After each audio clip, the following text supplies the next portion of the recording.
¿Cómo están? Les doy un saludo a todos los alumnos de la plataforma de RedMed. Vamos a avanzar una materia que está dentro del bloque de medicina interna, que es neumología. Es una materia importante ya que frecuentemente se presentan una a dos preguntas de esta materia. Tenemos la ventaja de que el temario, que es oficial dentro de la asignatura, pues no es muy amplio y son patologías relativamente fáciles de aprender.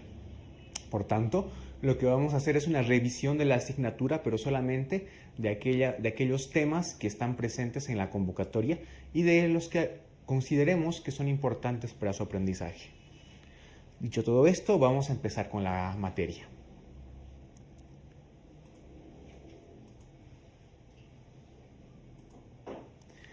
El primer tema que vamos a avanzar es el asma.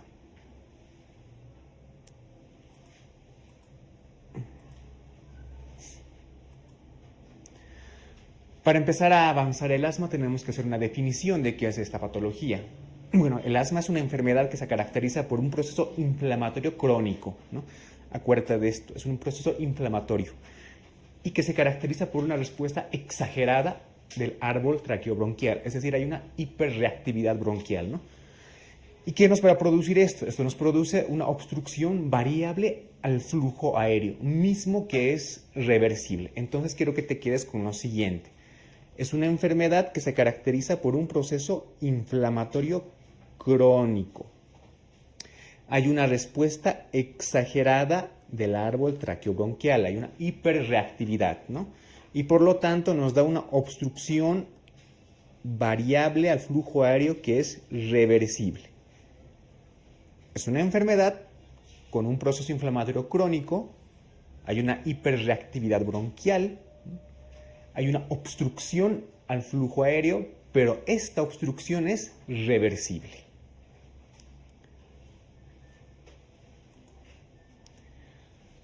Los fenotipos del asma. Bien, se conocen básicamente tres fenotipos de esta patología, ¿no? Los clínicos o fisiológicos, los relacionados con desencadenantes y los inflamatorios. Los clínicos o fisiológicos pues se dividen en asma grave, asma refractario al tratamiento, asma de inicio precoz, asma de inicio tardío y asma relacionado con la obesidad. Los relacionados con factores desencadenantes son el asma alérgica, el asma inducida por ejercicio y el asma inducido por algunos fármacos, por ejemplo los AINES. Y en el fenotipo inflamatorio tenemos el asma de tipo neutrofílico, donde hay un predominio de neutrófilos, lo cual es relativamente raro, y el asma eosinofílico, donde hay un predominio de eosinófilos, que es relativamente frecuente.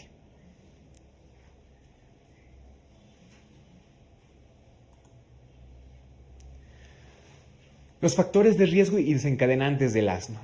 Tienes que tener en cuenta que factor de riesgo y desencadenante no es lo mismo. Un factor de riesgo es aquel que predispone a la persona a desarrollar esta enfermedad. En cambio, un desencadenante es aquel que en una persona que tiene asma puede reactivar o puede causar una exacerbación o una crisis de la misma, ¿no? Entonces, entre los factores de riesgo, el principal para desarrollar el asma es la atopía, ¿no? Es el principal factor de riesgo que predispone a una persona a desarrollar el asma, ¿no? También tenemos, entre otros factores, la predisposición genética, la hipersensibilidad, ¿no? La etnia, la obesidad, entre los factores ambientales, los alérgenos que estamos expuestos, sensibilizantes de origen laboral, el tabaquismo, infecciones, etc. Pero recuerda que el principal factor de riesgo para desarrollar el asma es la atopía.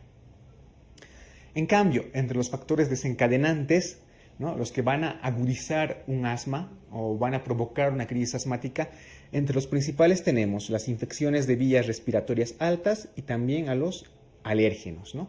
Entonces son los dos principales factores desencadenantes de una crisis asmática: infecciones virales y los alérgenos, ¿no? Entre otros desencadenantes también tenemos, por ejemplo, el ejercicio, el aire frío, fármacos como la aspirina, ¿no?, o irritantes, ¿no?, aerosoles, humo, etc. Pero el factor desencadenante principal, infecciones de vías respiratorias y alérgenos.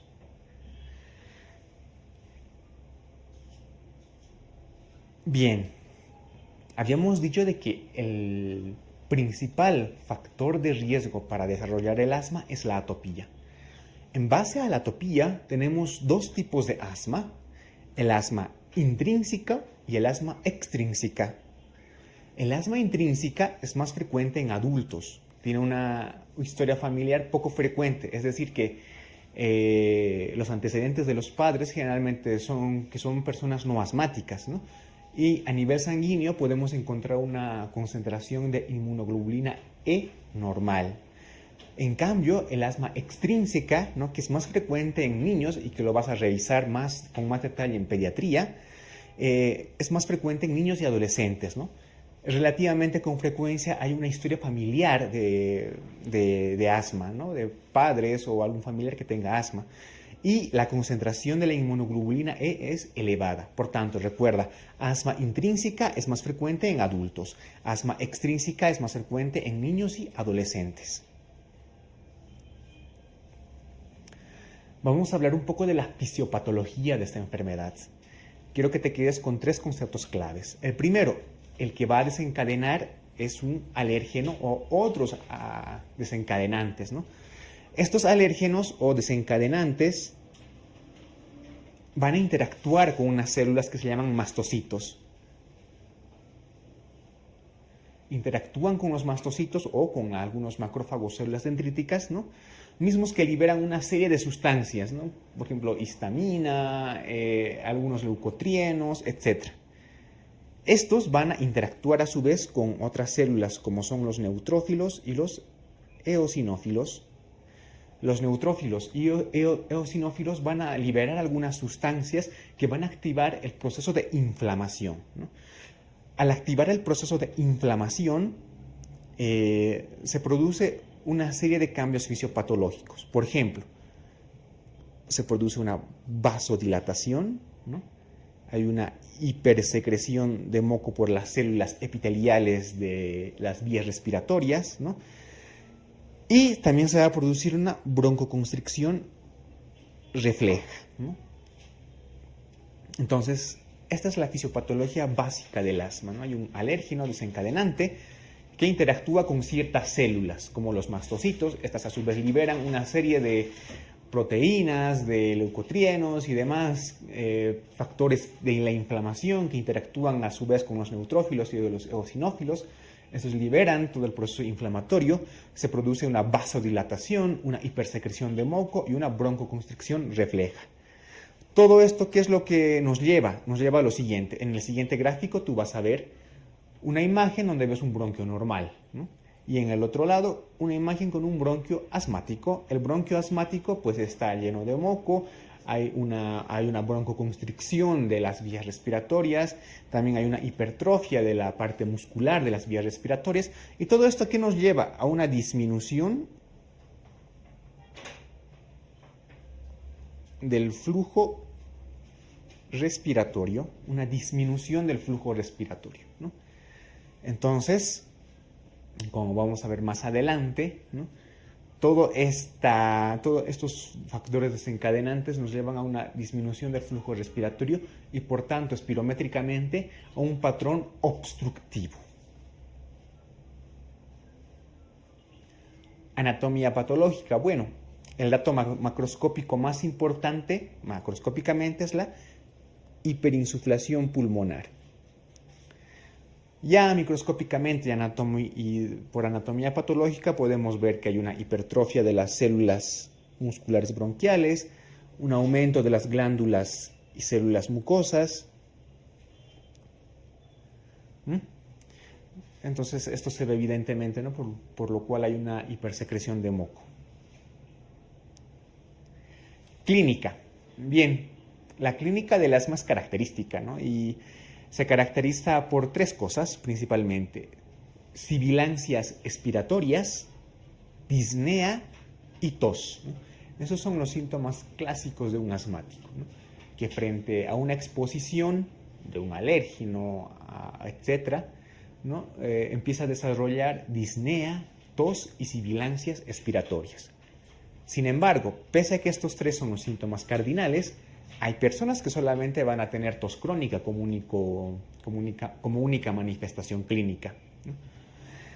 A la auscultación física, ¿qué es lo que vamos a encontrar? Sibilancias expiratorias. Esto es importante, ya que es un proceso obstructivo, ¿no? Por una limitación, una disminución del flujo aéreo, pues las sibilancias que se van a escuchar a la auscultación son de tipo expiratorios. En pacientes que se predisponen a una crisis asmática, por ejemplo, también podemos observar tiraje, uso de músculos accesorios, taquipnea, etc. Esto sobre todo en la crisis. El diagnóstico del asma. El diagnóstico del asma, una vez que tenemos la sospecha de un paciente que ha desarrollado clínica asmática, ¿no? Y que solamente esta clínica la desarrolla frente a exposición como alérgenos y demás, tenemos que realizar una espirometría. En la espirometría, el patrón que vamos a observar es el patrón obstructivo. Entonces recuerda que el asma es una enfermedad obstructiva. Bien, el patrón obstructivo de la espirometría se evidencia con dos cosas. Hay una disminución de la FEV1 y una disminución del cociente FEV1-CBF. Es decir, este valor va a ser menor a 70% o, como en otra literatura, menor a 0,7. ¿Sí? Entonces, el patrón obstructivo que tenemos que observar es una disminución de la FEV1 y el cociente FEV1-CBF menor a 70% o menor a 0,7. En la diapositiva, en la parte superior, tenemos una imagen de una espirometría, ¿no? Vemos que la línea superior es de un paciente normal, que tiene una FEV1 normal, ¿no? En cambio, un asmático, pues tiene disminuido este valor. Hemos dicho de que la enfermedad es reversible, por lo tanto, al hacer el diagnóstico espirométrico tenemos que demostrar esta reversibilidad. ¿Y cómo lo vamos a hacer? Aplicamos un broncodilatador, por ejemplo, un beta-agonista de acción corta al paciente y la reversibilidad se demuestra cuando existe un incremento mayor a 12% o de 200 ml de la FEV1 basal. Es decir, yo tenía una FEV1 en un paciente asmático, ¿no?, que está baja, y administrándole un broncodilatador, esta FEV1 aumenta en 12% o en 200 ml, ya es un punto a favor para diagnosticar asma.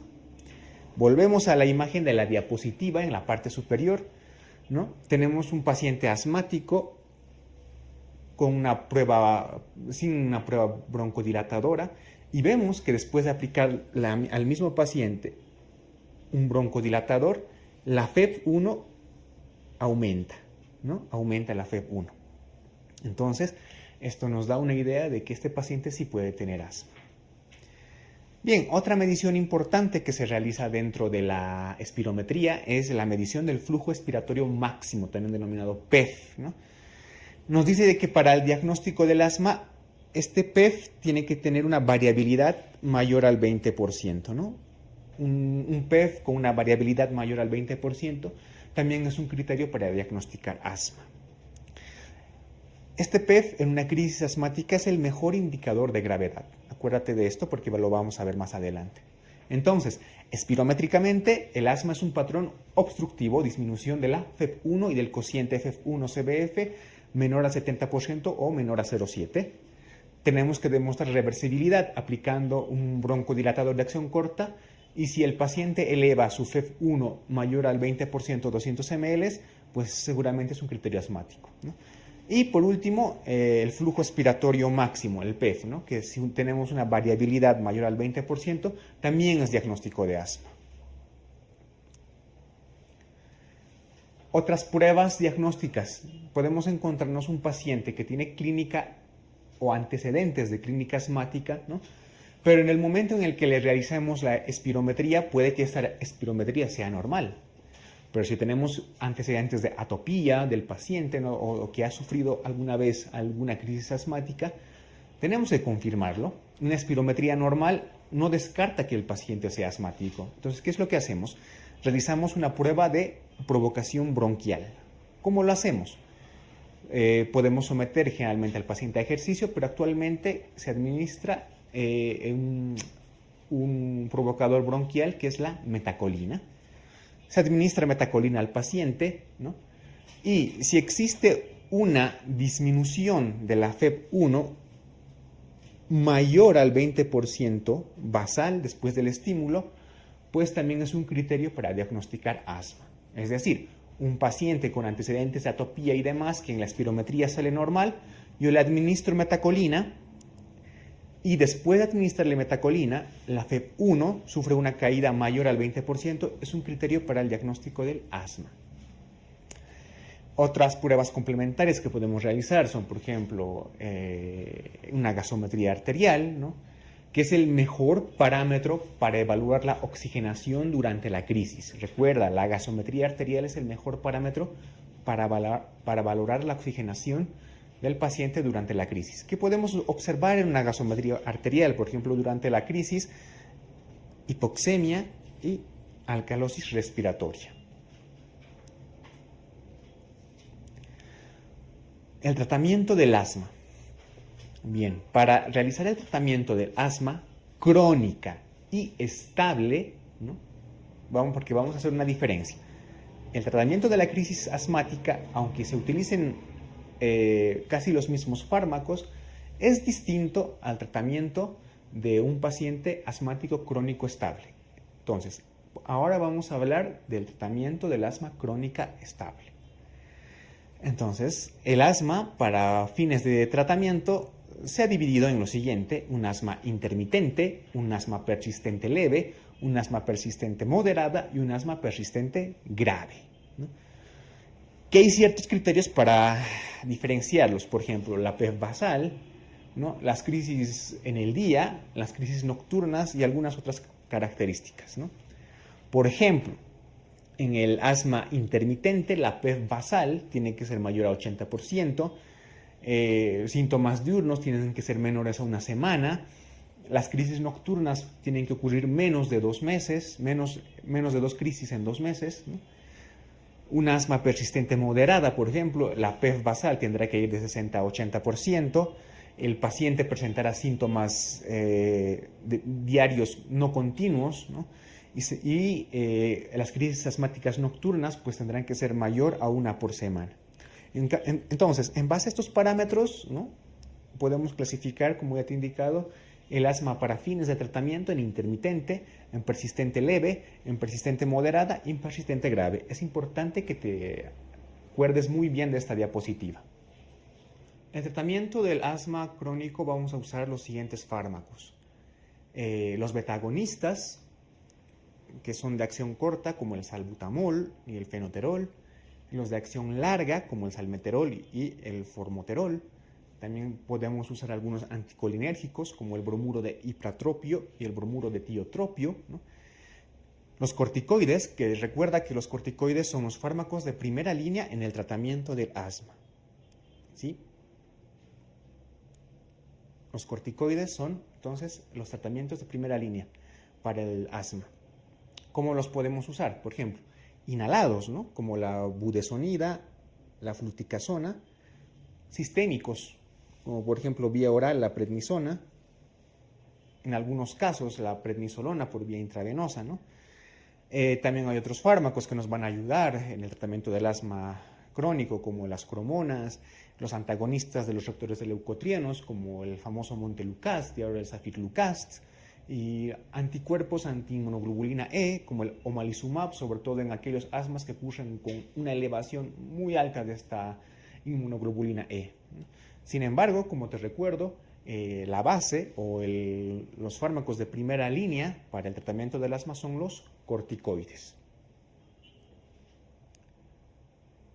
Bien, en esta diapositiva te voy a mostrar cómo se realiza el tratamiento del asma crónica. He hecho una gráfica en forma de escalera, porque es así como vamos a tratar el asma. Vamos a ir en forma escalonada, ¿no? Entonces, todos los tipos de asma van a recibir la primera grada, o sea, el primer escalón, ¿no? Un beta-2 agonista de acción corta, es decir, por ejemplo, salbutamol, ¿no? a demanda. ¿Qué quiere decir? Que cuando el paciente tenga sintomatología puede usar este fármaco por vía inhalada. Entonces, en el primer escalón, en el asma intermitente, vamos a usar un beta 2 agonista de acción corta a demanda. Subiendo ya de escalón,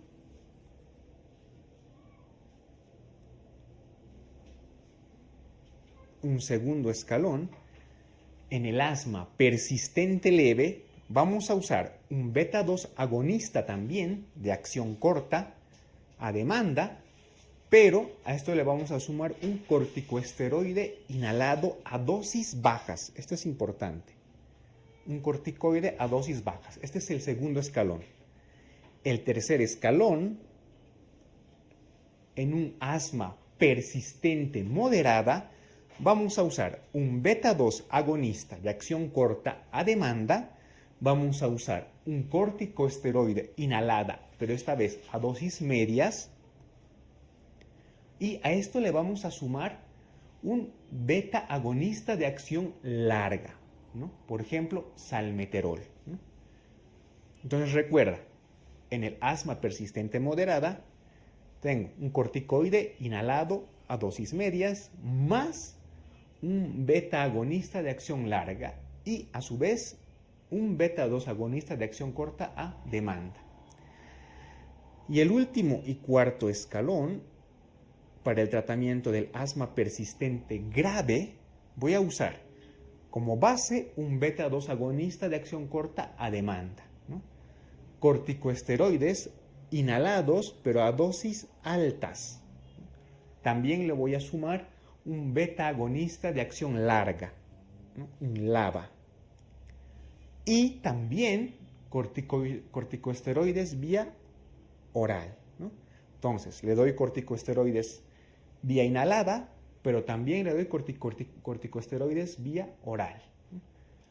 Entonces, este es el tratamiento escalonado del asma crónico. Primer escalón, segundo, tercer y cuarto escalón.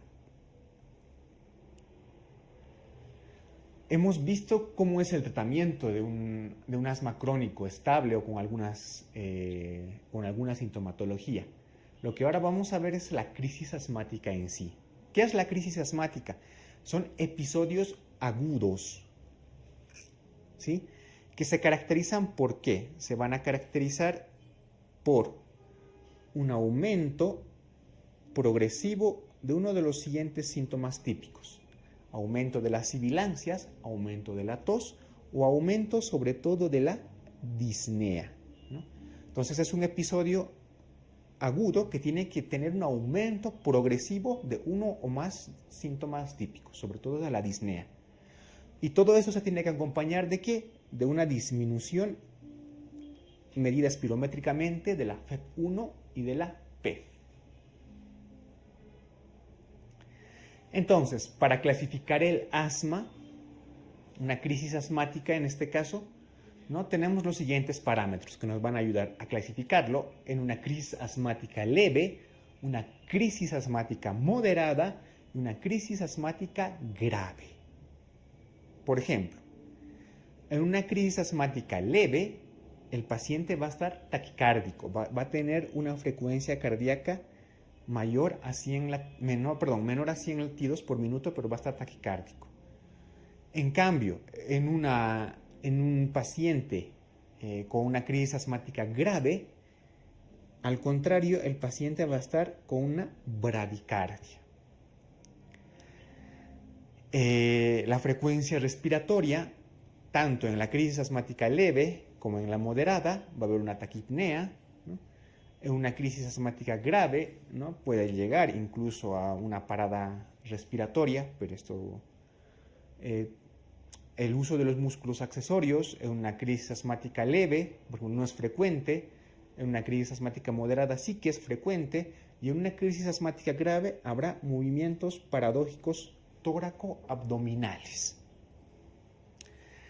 Las sibilancias se van a hacer moderadas en la crisis asmática leve, se van a hacer intensas en la moderada, pero sin embargo a la auscultación En la crisis asmática grave tienes que recordar que se escucha un silencio auscultatorio. Entonces, este es un signo grave, ¿no?, que te indica que estamos frente a una crisis asmática grave, el silencio auscultatorio. La PEF te ha indicado que es el mejor parámetro para valorar las crisis asmáticas. Entonces, en una leve estará mayor a 80, en una moderada estará de 60 a 80 y en una grave será menor al 60%. Los valores de la presión de dióxido de carbono arterial y la presión de oxígeno arterial los vamos a evaluar mediante una gasometría. Por ejemplo, en una crisis asmática leve, la presión arterial de oxígeno tendría que estar normal. Por lo contrario, en un paciente con una crisis asmática grave, tendremos una insuficiencia respiratoria porque la presión arterial de oxígeno estará por debajo de los 60 milímetros de mercurio. Estos dos parámetros, la presión arterial de dióxido de carbono y de oxígeno, los vamos a valorar mediante una gasometría. Una vez habiendo clasificado la crisis asmática en leve, moderada y grave, vamos a realizar el tratamiento. Una crisis asmática leve se debe administrar beta-agonistas de acción corta, ¿no?, por ejemplo el salbutamol, ¿no?, más un corticosteroide inhalado. Entonces evaluamos al paciente, ¿no? Si el paciente no ha mejorado o tiene síntomas y datos de una crisis asmática moderada a grave, al beta-agonista de acción corta y al corticosteroide tenemos que añadirle un corticosteroide inhalado, perdón, un corticosteroide sistémico. Este corticosteroide sistémico puede ser tanto por vía oral como por vía intravenosa. Por vía oral, prednisona; por vía intravenosa, prednisolona, ¿no? Y además es recomendable que en las crisis asmáticas moderadas a graves vamos a añadir un anticolinérico, por ejemplo el bromuro de ipratropio. Si tenemos datos de que el paciente tiene una crisis asmática grave, por ejemplo, silencio auscultatorio, ¿no?, tenemos que pensar en administrar ventilación mecánica invasiva y trasladar inmediatamente el paciente a UCI. Es decir, datos de una exacerbación o una crisis asmática grave, ¿no?, o que el paciente tenga una hipercapnia muy elevada con una disminución de la conciencia, son indicaciones para aplicar ventilación mecánica invasiva y trasladar al paciente a cuidados intensivos. Entonces recuerda, una crisis asmática leve basta con administrar un beta-agonista de acción corta más un corticosteroide inhalado. Una crisis asmática moderada grave, corticosteroide vía sistémica, ya sea prednisona o prednisolona, un beta-agonista de acción corta y un anticolinérgico ipratropio. Y si el paciente no mejora y muestra datos de una crisis asmática grave, ¿no?, o una disminución de la conciencia o una alteración gasométrica importante, como una hipercapnia muy considerable, tienen que considerar realizar una ventilación mecánica al paciente y, por supuesto, su traslado a cuidados intensivos.